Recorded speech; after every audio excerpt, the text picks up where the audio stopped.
आज हम मौजूद हैं बुलंदशहर के कस्बा जहांगीराबाद ब्लॉक के गांव सांखनी में।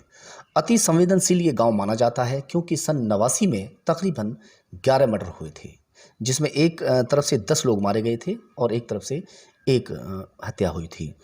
चलिए वहाँ आज इनसे हम बातचीत करते हैं। 31 साल का समय इन्होंने जेल में बिताया और उसके बाद में आज ये गांव में यहाँ पर हैं, से बातचीत करते हैं। क्या नाम है आपका? रशीदुल जफर उर्फ छोटा। अच्छा, थोड़ा सा बता दीजिए कि जिस वक्त जैसे अब प्रधानी का समय चल रहा है चुनाव का, आप भी प्रधान रहे थे उस समय में, आपके भैया प्रधान रहे थे, तो सब कुछ आपने ही देखा था। तो कितने समय आप प्रधान रहे और आपने जो है उस दौरान क्या क्या किया था? 8 बरस हम लोग इस गांव में रहे, प्रधान रहे। और उस प्रधानी पीरियड में सबसे पहला काम जो हमने किया, इस गांव में शांति व्यवस्था का था। और उस ज़माने में जो गवर्नमेंट की तरफ से एड वगैरह मिलती थी, ये सारे खरंजे वगैरह सब ये हमारे हाथ के थे, सब कुछ हम ही करते। ये बताइए, 8 साल तक आपने बता रहे हैं, आप ही खुद कह रहे हैं कि शांति बनी रही, तो 10 मर्डर जैसी जो अनहोनी हुई वो किस कारण हुई? वो इस कारण हुई कि मेरे भाई का मर्डर करके ये लोग भाग गए थे यहाँ से।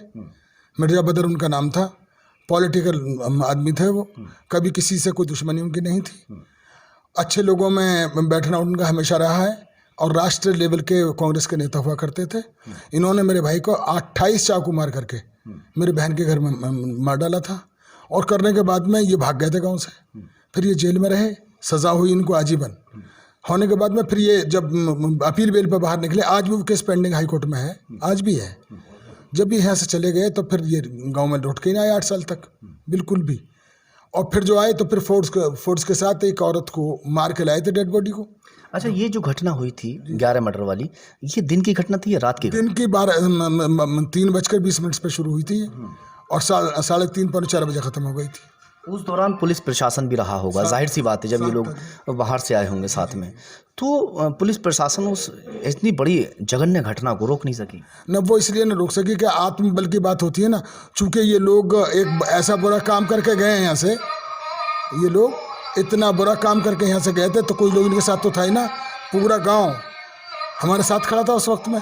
हम भी नहीं चाहते थे दिल से कि ये कोई घटना हो जाए। हमने कहा था ये किसी डेड बॉडी को लेकर आए थे कि दफन करके चले जाओ भाई। वो नहीं कहते कि वो तो हमारे मारने के लिए तुल गए। अखबार ये जैसे 10 मर्डर 11 मर्डर हुए थे, तो इतने मर्डर होने के बाद आपको आजीवन की सजा हुई थी?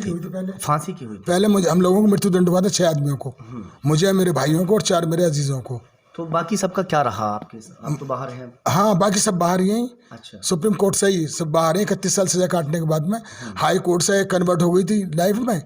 फिर उसके बाद में 31 साल तक। आपको कैसे, जब आजीवन सजा हो जाती है तो बहुत कम ऐसा होता है, कैसे सरकार ने आपको आने दिया? सरकार ने नहीं आने दिया। सरकार से तो हमने बहुत गुहार लगाई, सरकार ने हमें नहीं आने दिया। ये तो बाद में जब हमारे साथ ज्यादती हुई थी, हम तो सुप्रीम कोर्ट में पहुंचे। हमने कहा साहब आजीवन की तो सजा 14 बरस बताई जाती है और जेल मैनुअल में भी लिखा हुआ है। और हम लोग 31 साल से जेल में, बीमार भी हैं, ओपन हार्ट सर्जरी हुई थी मेरी। तब सुप्रीम कोर्ट ने मेरिट पे हम लोगों को छोड़ दिया। अच्छा, ये जैसे 31 साल तक आप जेल में रहे, तो आपकी उम्र उस वक्त क्या रही होगी? 28 बरस थी जब मैं जेल में गया था। शादी हो गई थी आपकी? शादी को 1.5 महीना हुआ था बस मेरी को। 1.5 महीना हुआ था। तो बच्चे उस टाइम? बच्चा एक भी नहीं था उस वक्त। बच्चे नहीं थे। तो 1.5 महीने के बाद आप जेल चले गए थे। तो आपकी जो पत्नी थी वो कैसे, मतलब ना बस घर, मेरी पत्नी इस गांव के, मैं नहीं कह रहा हूँ, जो दीगर लोग हैं गांव के जो हमसे भी दुश्मनी थे उनसे पूछ लीजिएगा, शायद वो मेरी पत्नी इस गांव में एक मिसाल थी। हज भी करके चली आई थी। अच्छा, अब ये कहेंगे आप कि 1.5 महीना शादी हुआ था तो एक बेटी बेटा कहाँ से आ गए? तो हम 4 साल नैनीताल में रहे। अच्छा, ओपन जेल कहलाती है वो। अच्छा, वहाँ परिवार को साथ रखा जाता है। अब तो खैर उत्तराखंड में चला गया। अब जैसे जेल में कैदी होते हैं तो वहाँ परिवार साथ रखा जाता है वहाँ पे। अच्छा, जी, पूरा परिवार साथ रखा जाता है। अलग से मकान दुकान बने हुए हैं वहाँ पे, तो वहाँ परिवार को साथ रखा। मैंने भी साथ रखा था परिवार 4 साल तक। एक बेटी एक बेटा मेरे वहीं के हुए थे। तो वहाँ कैसे जीवन होता होगा? जैसे परिवार परमानेंट वहाँ कोई काम वाम करते हैं क्या? काम खेती का होता है, एग्रीकल्चर। अच्छा, एग्रीकल्चर का काम होता है, वो लोग काम कराते हैं और सब कुछ आज़ादी है। और वहाँ भेजने के लिए बड़ी पूरी तरह से इंक्वायरी की जाती है, उनके कैरेक्टर देखा जाता है, उनका चरित्र देखा जाता है। तो अच्छा, ये बताइए सर थोड़ा सा कि जैसे 31 साल तक उन्होंने आपका इंतज़ार किया, है ना। खैर 4 साल आपके साथ रहीं, तो जब 4 साल के बाद वहाँ से उनको मतलब आपको अलग अलग होने के लिए कहा, बड़ा जोर पड़ा होगा उस टाइम? बहुत जोर पड़ा था, बेइंतहा जोर। 2 बेटे थे छोटे छोटे। अचानक जब मेरा वहाँ से ट्रांसफ़र हुआ, वो तो वहाँ उस वक्त मौजूद थी, तो मैंने गाड़ी मंगा के बोलेरो, मुझे आज तक याद है, उनको वहाँ से घर के लिए रवाना किया। तो मैं ट्रांसफ़र होकर आगरा सेंटर चला गया था। बेइंतहा तकलीफ जब भी नहीं हुई, एक अरसे तक तकलीफ महसूस करते रहे हम लोग कि कहाँ हम साथ साथ थे, आज मैं कहाँ हूँ, बच्चे कहाँ हैं, मेरी बीवी कहाँ है। दोबारा फिर ऐसा मौका नहीं मिला? दोबारा मौका नहीं मिला। तो जब आप छूट के आए जेल से, फिर क्या हुआ? जब मैं जेल से छूट गया तब गेट के बाहर में, उस वक्त मेरी मिसेस की भाई की शादी थी, उस दिन जिस दिन मैं बाहर निकला हूँ, शादी से फारिग होने के बाद में मैंने फ़ोन किया जेल के गेट से, तो कहने लगे आप कहाँ से? मैंने कहा जेल से बाहर बोल रहा हूँ। तो उनका खुशी का ठिकाना नहीं रहा, खुशी का ठिकाना नहीं रहा कि वाकई, मैंने कहा वाकई मैं जेल के बाहर खड़ा हूँ। तो उसने मेरे लिए क्या होगा, मैंने कहा तुम दिल्ली से आ जाओ, मैं दिल्ली पहुँच रहा हूँ ऑपरेशन के लिए। कहने लगे, तो फिर मैंने कहा वहाँ से मैं बाद में बुलाऊंगा आपको। वो दिल्ली से में हमारे रिश्तेदार रहते हैं, ये वहाँ चली गई, मैं एस्कॉर्ट चला गया, मेरे एंजियोग्राफी हो गई वहाँ से आने के बाद में हमने फ्लैट ले लिया ग्रेटर नोएडा में, चूँकि उसके बाद में वो होना था, ओपन हार्ट सर्जरी होना था। तो दिल्ली में उस साल सर्दी बहुत पड़ी थी। बस उस दिन शाम के वक्त वो कहने लगे अपने बेटे से, लैपटॉप चला रहा था वो, तो देखिए नीचे कोई डिस्पेंसरी है क्या, मुझे आज खांसी बहुत आई है। तो वो लड़का उनका बस लैपटॉप बंद कर गए, बच्चे इसको दवा देने के लिए चले गए। वो तो नहीं गया, मेरे और रिश्तेदार थे उन्हें ले गए। मुझे ये पता ना था कि मोटरसाइकिल से जा रहे हैं। बस 15 मिनट बाद ही एक्सीडेंट का मैसेज मेरे मोबाइल पर आ गया और डेड स्पॉट हो गई वो। किस चीज़ से एक्सीडेंट? एक्सीडेंट दवा लेने के लिए जाते, मोटरसाइकिल थी और मोटरसाइकिल का टायर बस्ट हो गया। तो ऐसे बिलबिलाई होगी मोटरसाइकिल, जो भी रहा होगा। ये तो वक्त की बात थी, अब क्या होगा ना होगा। यानी 31 साल इंतज़ार आपका किया, उसके बाद में 31 घंटे भी आप साथ में? मेरे साथ न रह सके 31 घंटे। आज तक अफसोस मुझे नहीं, पूरी बस्ती को अफसोस है। और उनके बारे में जो आप कह रहे हैं ना, आप किसी के भी अननोन आदमी से, मेरे दुश्मन से पूछ लीजिएगा, वो भी शायद ये कि भाई शायद ऐसी लेडीज़ गाँव में नहीं थी। तो आपके साथ में कितने लोग जेल में रहे थे आपके साथ? हमारे साथ जेल में रहे थे 18 लोग। आपके साथ वाले? जी 18 लोग थे। आप सब लोग बाहर हैं? सब लोग बाहर हैं। अच्छा, इतना बड़ा हादसा हो गया गांव में क्या पूरे ज़िले में शायद ये सबसे बड़ा हादसा था यूपी के अंदर उस दौरान का। तो आपको इतने बड़े, जैसे इतने सारे मर्डर हो गए, उसका कोई दुख वगैरह है? मुझे दुख ना, मुझे तो दुख नहीं हुआ जी। जो सच बात है, मैं भी ये भी कह सकता हूँ, मुझे आत्मगिलानी हो रही है, बुरा हुआ जो कुछ हुआ, ये हुआ, यूँ नहीं हो रहा साहब। अफसोस इस बात का नहीं है। आपने बगैर कसूर के कुछ बात सुनो, ऐसे एक वृक्ष को काट दिया जिसकी छाया में भी नहीं बैठ सका कोई आदमी। अच्छा, कोई कसूर हो किसी का, कुछ तो कसूर हो, उसमें हो सकता है कोई आदमी गाली बक रहा है किसी को, वो उठा के पिस्टल से गोली मार दे, ना वो गाली बकता है ना वो गोली मारता है, नहीं ना।